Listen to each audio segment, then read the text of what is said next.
There's a major flaw in the U.S. education system. We take our children that move on from grammar school, and they get all these different topics and subjects like social studies and science, and they move up to middle school or junior high school. When they finish that, they go into high school. And some after high school go into the real world. Some move on to college and continue their education process. After college, many then go into the real world. Some continue to go to grad school. They go to medical school, law school, whatever it may be. We spend all this time preparing them as they move upward to get into the real world, contribute to society, start careers, jobs, whatever it may be. But what we don't do is we don't teach them in any way about how to make the proper financial planning decisions when it comes to the benefits that they're going to choose.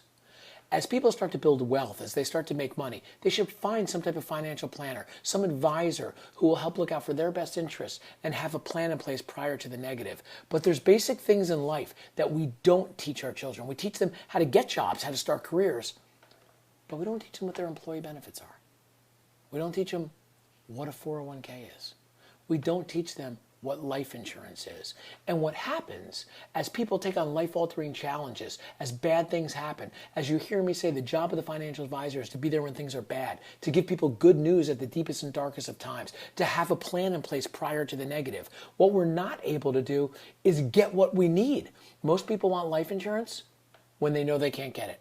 Most people want long-term care when they're taking someone to a long-term care facility. Most people want some type of financial plan when they lose 30% in the market.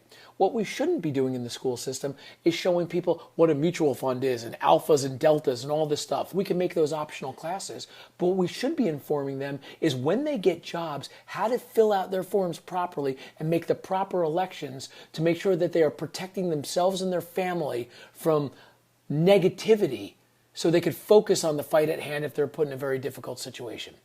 We talk all over about this. This is part of our speeches. This is part of our regular conversations that we have with friends, family, and clients about planning in advance of the bad. And for someone who's been through brain cancer at 39, I realized that everything I ever spoke about leading up to that, telling people to have a plan in place, make sure that all your boxes are checked. It's about having a will. It's about having a power of attorney, making sure that your life insurance is done. Things we think we don't need because there's this Teflon feel to us that nothing can hurt us at young ages.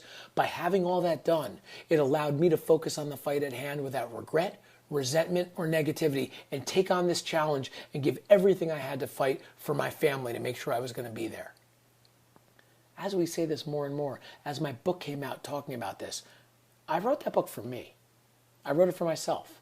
It was my catharsis. It made me feel better. For all the optimism we have when we're going through these difficult times, for you see people writing these new perspectives on lives. They're seeing through a new set of lenses. Everything is now clear to them on what's real and what's important. The reality is you're pushing stuff deep down into your belly. You're pushing the negativity, the anxiety, the things that you don't want to deal with. It's got to come out at some point. It's got to find an outlet or it's going to combust. And mine became writing. But what I found was a lot in the financial planning industry, a lot of times people think they're being sold. You're selling me a product, you're doing this. And what started to make sense to me more was that by sharing my story, sharing the value of planning in advance of the bad, of being able to take on that fight without this negativity that's burned on your shoulders of I woulda, coulda, shoulda, that the more we connect with people at the heartstrings and share stories with them of why they should do something, the easier the understanding will be. I got a message last night on Instagram from someone I've never met before. And it just said, "Hey Matt, I want to tell you that I thoroughly enjoyed reading your book. I became emotional reading it, the good emotional. Your spirit is inspirational. It hit home in many ways because it reminded me when I was helping my grandmother, who eventually passed from cancer. Also, your wife is my hero. You also reminded me that I need life insurance to cover my bases. Have a great day." Who are you reaching out to? Who are you connecting with? Who are you sharing stories of realness and purity with? To not tell them what they should buy, but correlate deeply to their heartstrings and let them know why they should plan in advance of the bad.